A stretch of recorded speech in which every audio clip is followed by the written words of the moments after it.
you. Okay, just sharing my screen.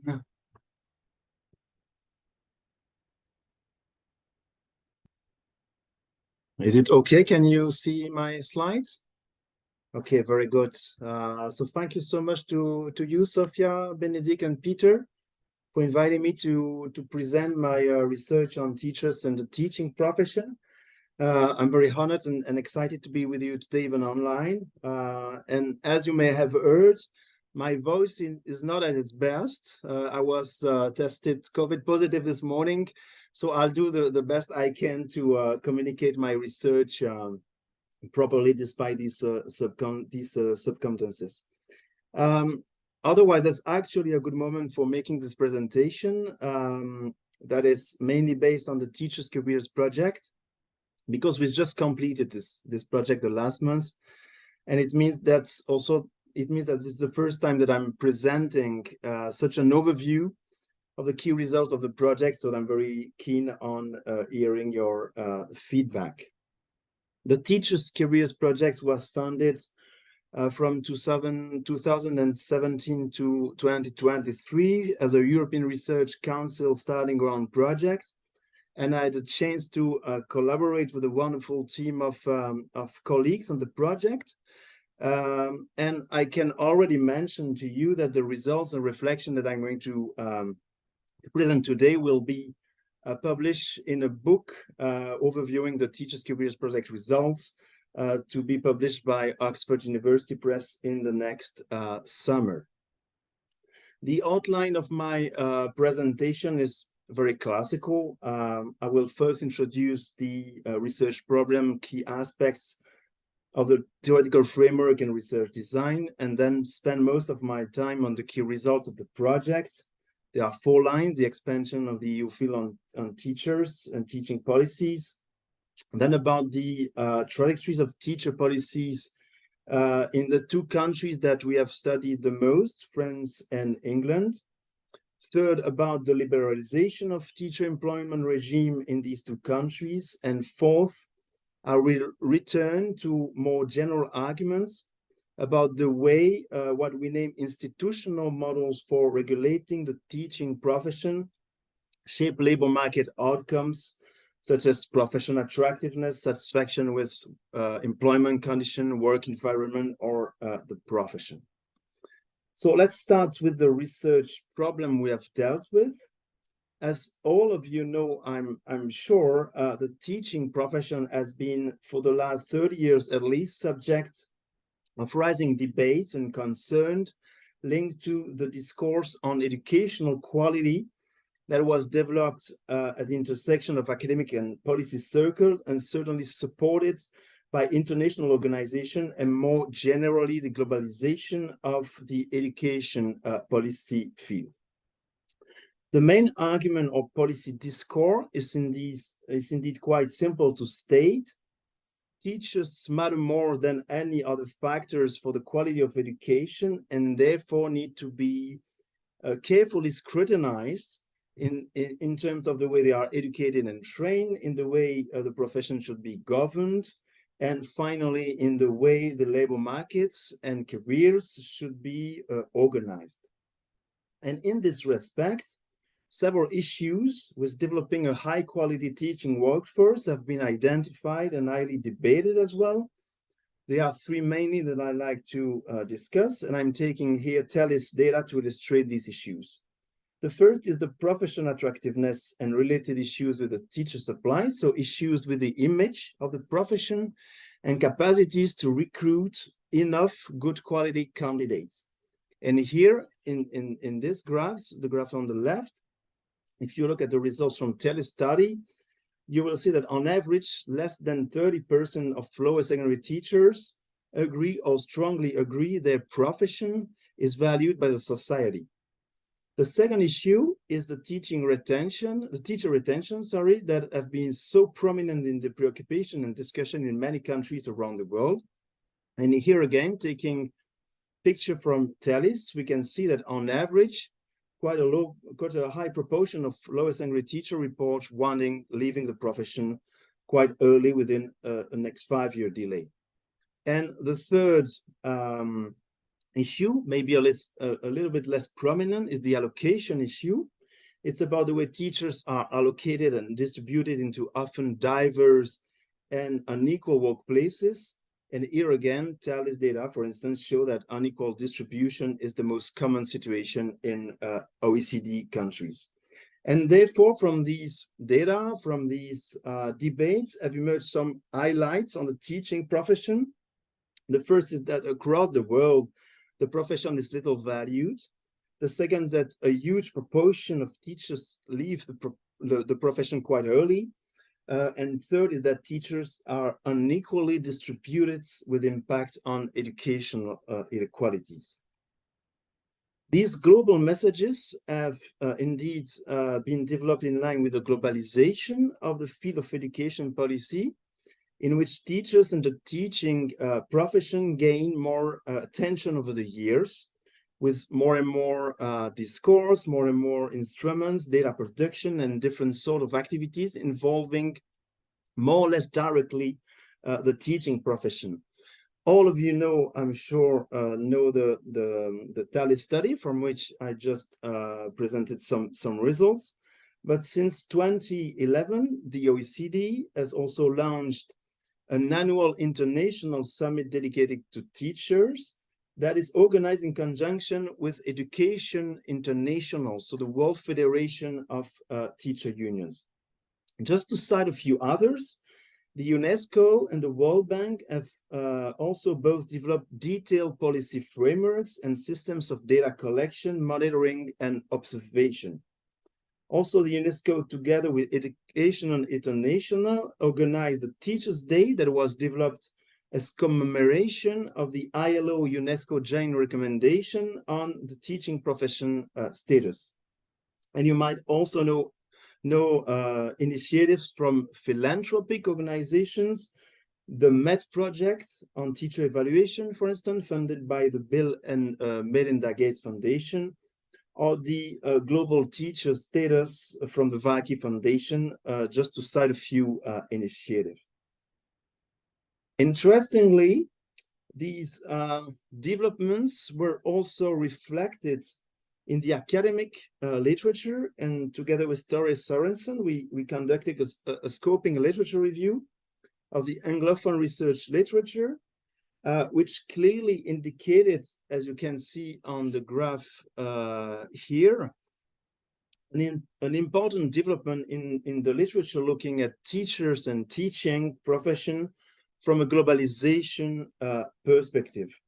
What we did is that we classified these bunch of studies in two ways. First, we coded the topics that has been studied and showed that 3 topics in particular were important, have been important: teacher education and learning, teacher policies, but also labor market for teachers.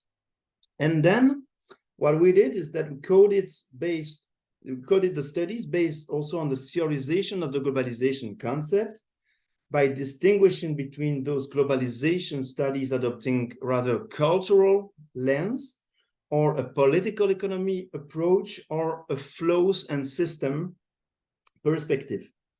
And we also found, you can see that in gray lights, a large number of studies that started with the idea of globalization, so taking globalization as a context, but not really theorizing the concept of globalization in line with evolution of the teaching profession.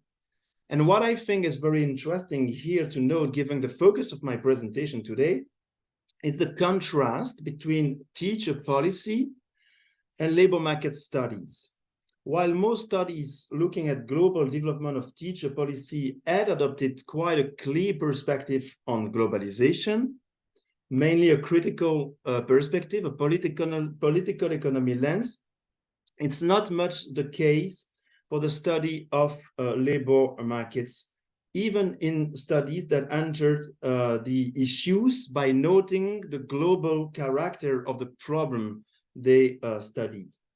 And there is an important consequence to that. It is that on the one hand, we have studies on global teachers policies looking critically at the discourse of international organization on teachers, and on the other hand, studies noting the global nature of labor market transformation, but not having any theorization of the globalization processes involved, especially the role of global teacher policies.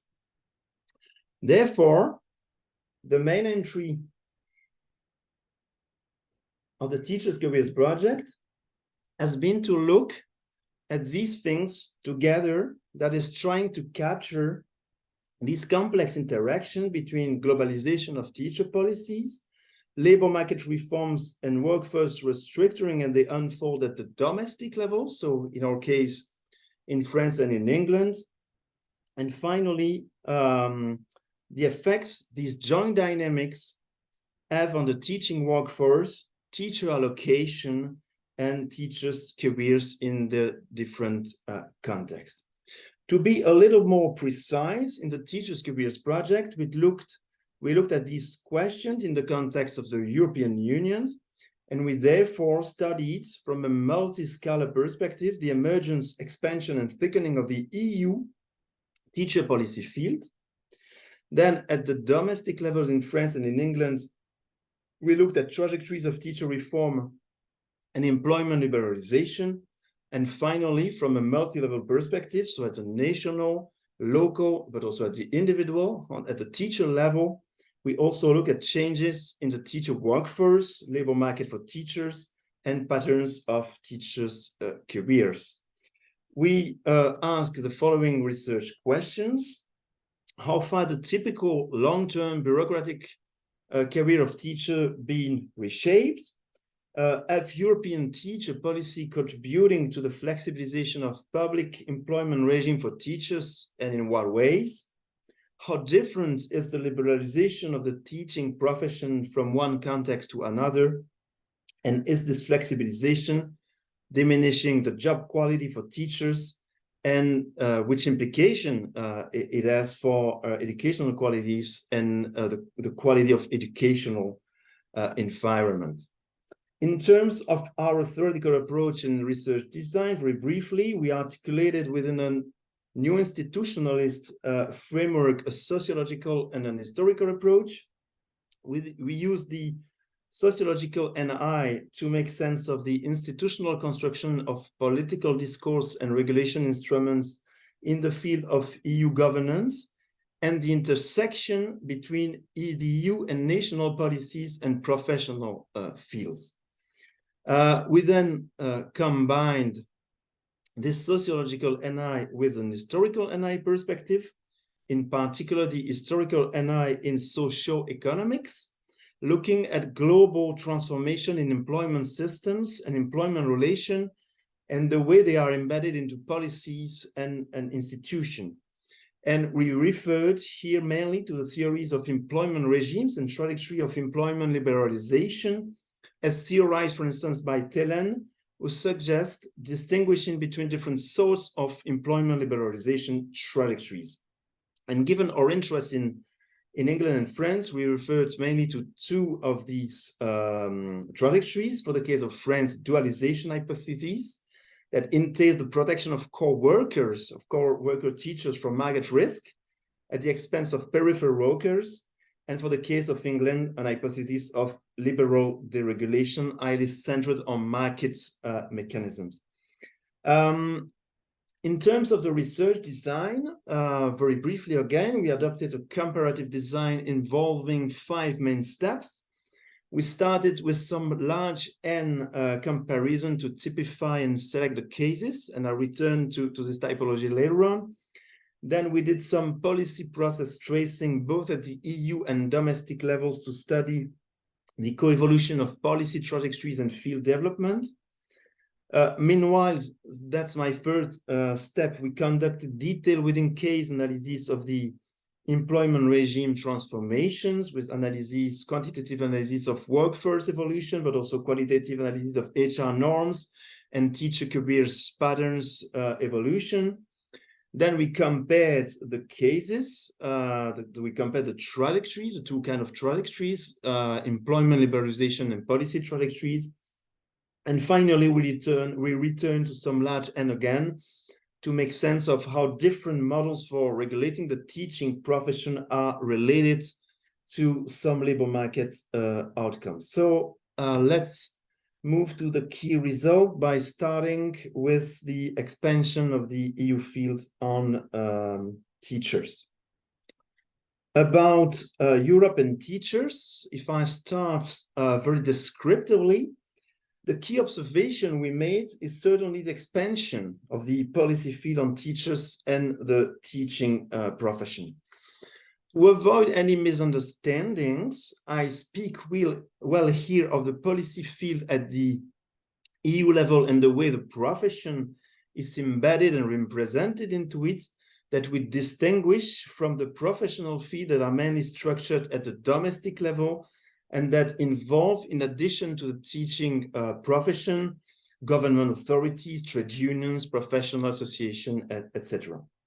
So what we observe descriptively is certainly a proliferation of activities, actors, instruments involved in making sense of teacher-related issues and in designing policy ideas and regulation instruments for teachers and the teaching profession in Europe.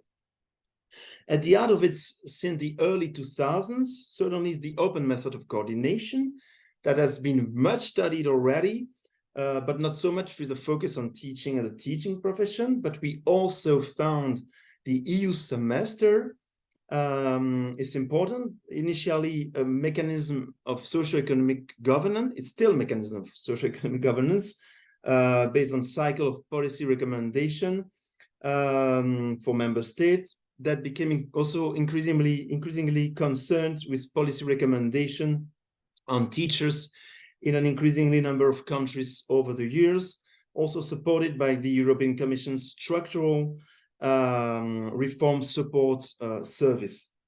Importantly as well, a sectoral social dialogue in education was launched in 2010 that required that the ETUCE, the Federation of European Unions for the teaching profession, and the EFEE, European Federation on Education Employers, to get granted the formal status of social partners by the Commission. And finally, to cite a few others, the European Commission certainly also become more efficient in reaching out to teachers directly, either in terms of teacher mobility and exchange through the e-training programs, for instance, or in terms of teacher training more recently with the development, for instance, of the EU teacher academies as part of the new European education area. We did not only observe a great variety in terms of policies, instruments, and mechanisms, but also in terms of the logics involved to make sense of teacher-related issues. And by logics, I mean the frame that are used to diagnose problem and to propose some solutions to those policy issues. So from the 1990s already, different logics were involved. First, the employment logic in the context of the creation of the single market with the idea to create a mobile and skilled workforce that also applied to teachers. But at that moment, the educational logic was certainly the most central, with, among others, initiative to develop collaboration among European teacher training institutions that were not always successful, but at least led to the development of some important European networks associated with teacher policies, such as, for instance, the Association of Teacher Education in Europe. In the 2000s, which was our main focus, we noted an expansion of the educational logics with discourse on lifelong learning, skills and qualification, and teachers being responsible for their own learning. From 2010, the concept of skills became key for framing teacher competencies and qualifications, which indicated the rising importance of the employment logics, also visible in the development of this sectoral social dialogue in education, later supported by the European Pillar of Social Rights. I could also cite an economic logic, but very interestingly, some policy ideas and concepts have also been key, not only to expand, but also to bridge these different logics together. The concept of career, which is the core concept of this project, in this respect is a good example. It has become elaborated by Europe in a European framework in 2017 by incorporating educational logics and issues such as lifelong learning, competencies, and quality teaching, but also employment issues and logics such as career stages, remuneration, recruitment, and as well governance logics and issues such as assessment, competencies framework, and quality assurance measure. I'm not going to develop here on actors by lack of time, but the arguments is more or less the same, always more actors involved, more diversity in these actors, but also tighter coordination among these actors. When it comes to theorizing these developments, which is in my view, the most important exercise, our contribution has been trying to capture what these developments mean as a whole. It's clear that excellenciarization of policy learning, epistemic governance, policy instrumentation, knowledge networks have already been developed. But with the concept of field, what we are trying to do is to capture the global configuration of relation among these logics, actors, and institutional infrastructure, and the implication it has for the policy process from a multi-level perspective. For that, we used the types of field theory that basically distinguishes between two sorts of fields. Exchange fields, there are the type of fields I guess most of you have in mind when thinking of a field. These are structured around exchange relationships within an institutional domain, and most often involve common meaning, hierarchies of status and influence, and contestation, competition, and struggle over the symbolic and the social dimensions of the field. Issue-based fields, which is the other type of field, do not really form around an institutional domain and stabilized systems of relation and meanings, but rather form around a central set of issues over which agents from different fields negotiate, coordinate, or compete. It thus involves a diverse set of agents with distinct identities, negotiating meanings and practices that affect in returns these multiple fields. Importantly, this theory has identified three sorts of issue-based fields. Competitive issue-based fields, when one field or group of actors attempts to change the meaning and practices in an existing exchange field. Interstitial field, when members of different fields interact with one another because they share, at least temporarily, a common interest or issues. And bridging issue-based fields that develop when issues are inherently cross-domain and will remain so over time. So our point is that this concept of issue-based field is fruitful for understanding the specificities of the EU policy field on teachers. First, because teacher policy fields, as they developed at the EU level, are not only about teacher education and learning, they are not only about employment for teachers, labor market skills, shortages, they are not only about teacher assessment and professional accountability, they are not only about the digital transformation of work and learning, they are not only about the green transitions, for instance. It's about all these things together. Second, because the EU policy field on teachers certainly involves a diverse set of actors bringing in to that field the logics and identities from their original field. Teacher education through their association, bringing the educational perspective. Federation of teacher unions and educational employers bring the employment logic. Actors from the digital industry bringing the digitalization logic, etc. Third, a key insight gained from this concept is that it's not because such issue-based fields brings together a diverse set of actors and logics that they are loosely articulated. The hypothesis is that compared with the two other kind of issue-based field, bridging field get the potential to become more settled over time especially thanks to the role of boundary organization that are bringing logics and actors together and settle the organizational structure of the field. And that's clearly what we observe with the role of the European Commission, for instance.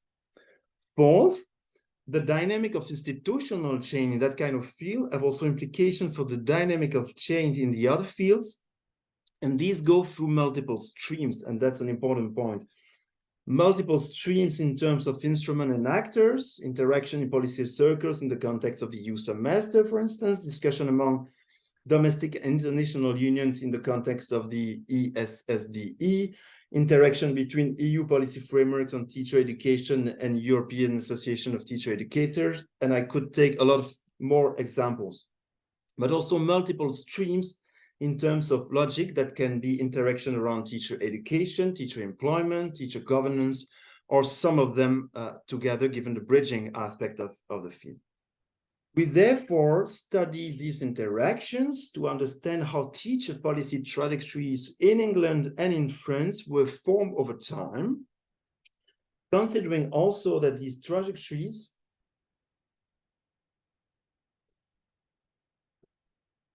are also shaped by other important mechanisms. It's obvious that not only the interaction between the EU and domestic fields matter, but also important aspects such as the structuration of the domestic policy field or the way the teaching profession has been embedded into the development of the state and resulting past dependencies or feedback effects.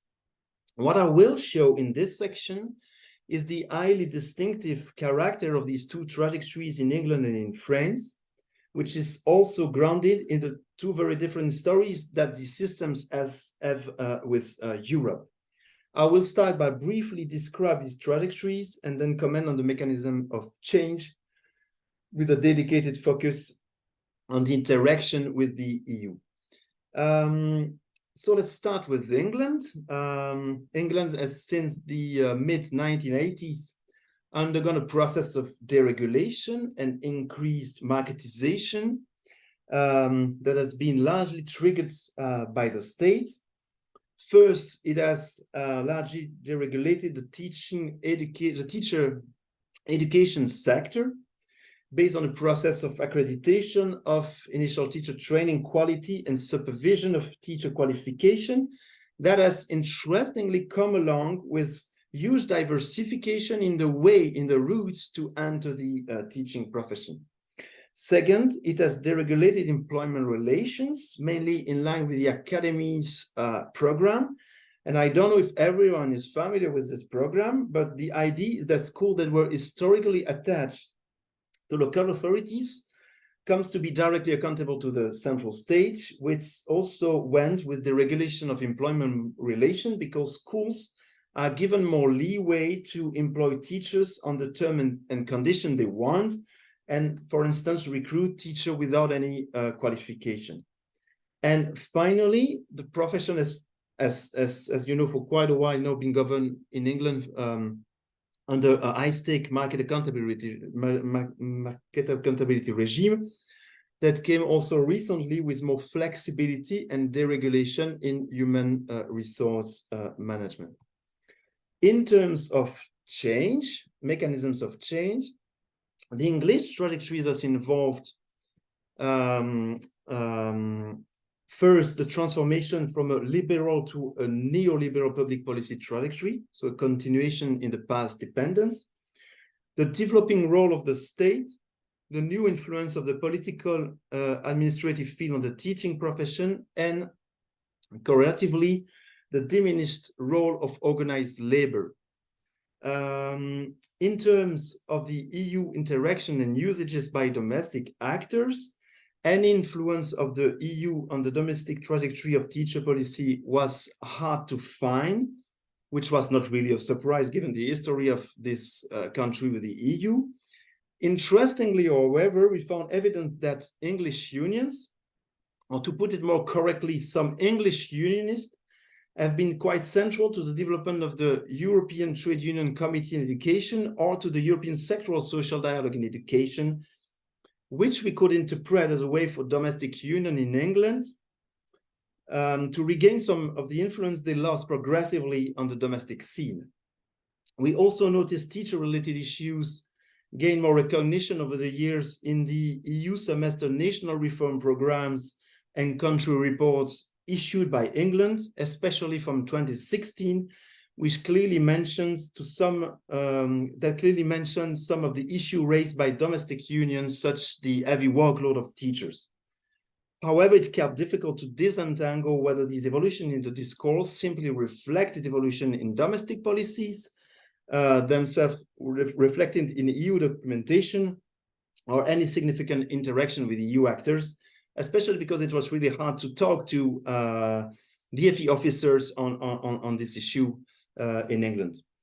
The trajectory of teacher policy in France is quite at the opposite end to the England one. France has maintained a strong educative state and has even further developed it. First, it has developed harmonization of initial teacher education under the control of the state and at the university level, so very different to English policy of certification and diversification of entry routes. Second, it has very little reformed the teaching labor markets, still very much centered on civil servant status and strong regulation of careers by the state, but has noted a growing dualization of the teaching workforce under the form of a growth in the number of contract teachers. That has interestingly been progressively accompanied by contestation of the precarious working condition of this category of teachers and the effects such a growth of contract teachers as on the evolution of the employment regime in general. And recently, the third point, it has led to a national debate about the status of the teaching profession and the employment regime of teachers that has produced at least two things. The first is a slight salary increase negotiated with union after the conference in response to difficulties in recruiting teachers through competitive exams. And the second is a very interesting trend of destandardization of employment relation with, for instance, the possibility of paid overtime that is also coming along with greater variety in teachers' role and services. So the idea of destandardization, but also incentives to school-based management. In terms of mechanisms of change, the French trajectory involved three main elements. The first is clearly the strong prevalence of past dependence. The second are feedback effects due to the development of contractualization, producing tensions over the employment model for teachers, especially the contestation of precarious status of this category of teachers, and the effect it has on the employment regime in general. And third are piecemeal evolution of the French bureaucratic model of teachers' careers, clearly triggered by a new coalition of policy actors in the election of Macron as French president that developed more connection with the EU also in the domain of education. Let me pursue now with key finding about the employment liberalization trajectory in both countries. You remember that the trajectory of teacher policy in England was mainly characterized by deregulation in the different domains. And then the question you can ask is, what have been these effects on the teaching workforce, employment relation, and teachers' careers? And for that, we compared the evolution in different types of flexibilization of the workforce. External flexibility, that means the development of non-standard employment relations, such as the hiring of non-permanent, unqualified, or supply teachers, and internal flexibility that affect instead the core workers by providing temporal, functional, or financial flexibility. Temporal flexibility refers to working time arrangements, including, for instance, the extension of working hours or working part-time, and functional flexibility refers to employers redeploying employee from one task to another, from one place to another, for instance, out-of-field teaching or cover teaching. What we found about England is that the internal flexibility is definitely more pervasive than any form of external flexibility. This means that despite the new possibilities offered to teachers, school boards, or HR services attached to this new multi-academic trust in England, the hiring of unqualified teachers or non-permanents remain something not really interesting for the schools for different reasons. First, because they express doubt about the quality of this type of teachers, especially important in the context of high-stake accountability, but also because teaching qualification remain a minimal marker of legitimacy, especially when the diversification of training routes provide easy opportunities to obtain QTS, which makes unqualified teacher really like out of the game. However, as I've just mentioned, we noted widespread internal flexibilization under the form of temporal and functional flexibility. It means more and more teachers doing cover teaching as part of their employment contract, working extra hours, working in multiple schools, for instance, in those group of schools managed by trust, with huge effects on the erosion of standard employment relation and the workloads and commitment of teachers.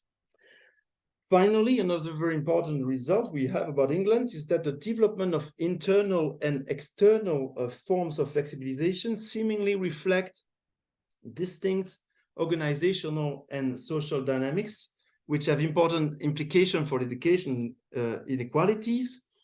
Although external flexibilization is slow on average, so not a lot of non-permanent and qualified teachers, we found that it could be prevalent in some kind of schools. I mean, schools with low SUS backgrounds or underperforming schools having been forced to convert as academies, which indicates that despite this external flexibilization is not a valued path, some schools have little choice but to use it.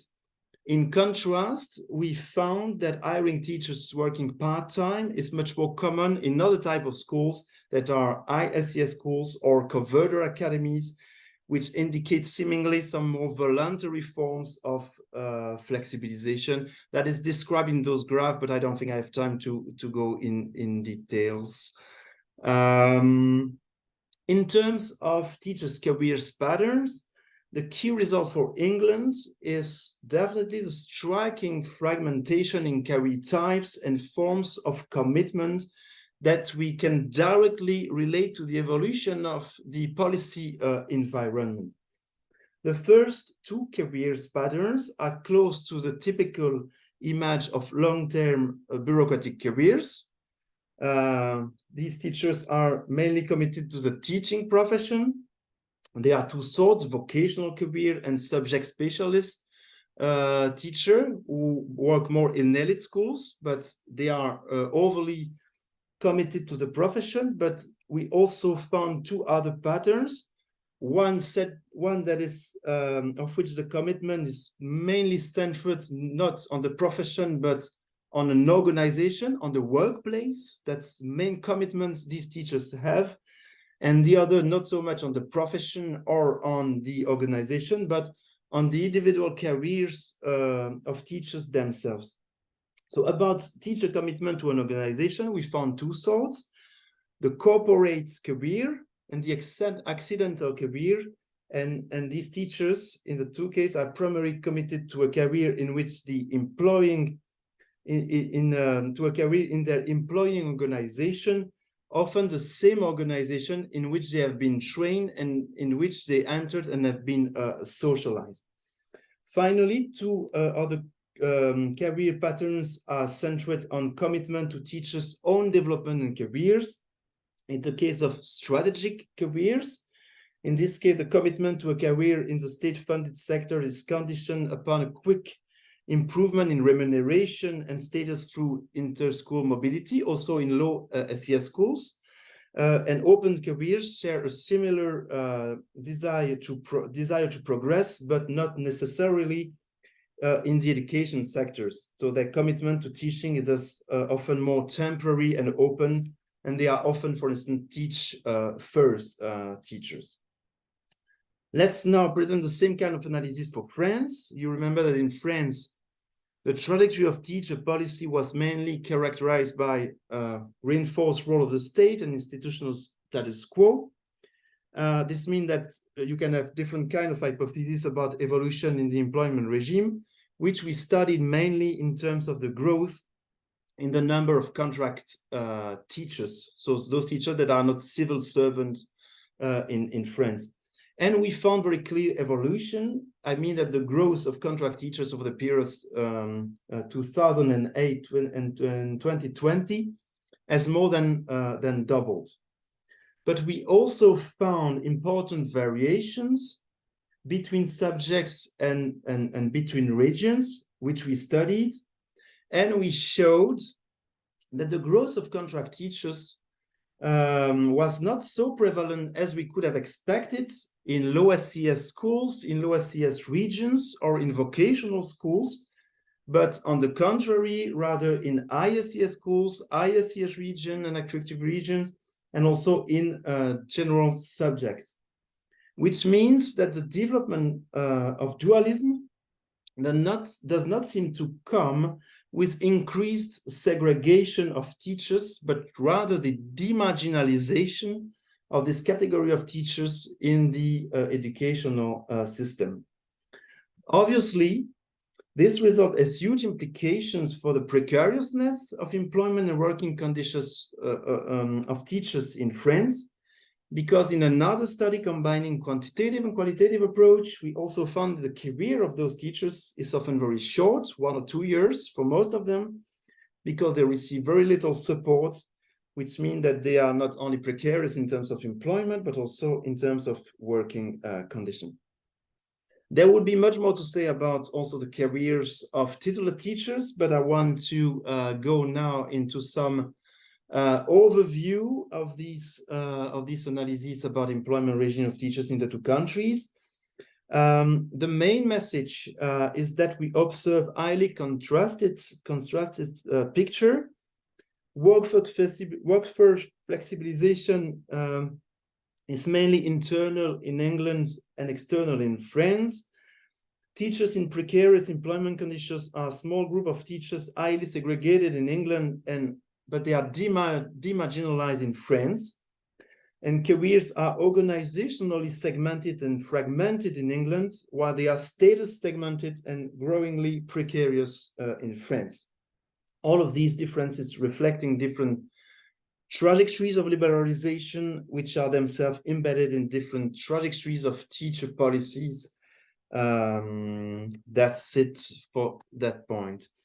Let me now complete the presentation of results by returning to one of the foundational ideas of this project, which is to understand in a broad sense how institutional dimension involved in the regulation of the teaching profession and labor market for teachers help making sense of labor market outcomes and some of the related issues I presented in the beginning of my presentation. So from the beginning of the project, based on an extensive studies of 16 countries, we classified these into 4 clusters that helps to justify the selection of France and England that are emblematic of the market and the bureaucratic model. But in our typology, we also identify two other models. The first is a training model, typical of Nordic European countries, that is largely centered, as you know, on high initial teacher education selectivity, high initial teacher education standards, and the professional autonomy and expertise of teachers. And the second that we name the professional skills model, typical of South Asian countries, that rather combines professional with strong strong bureaucratic regulation, and is not only centered on selective ITE, but also on continuous professional development in the workplace.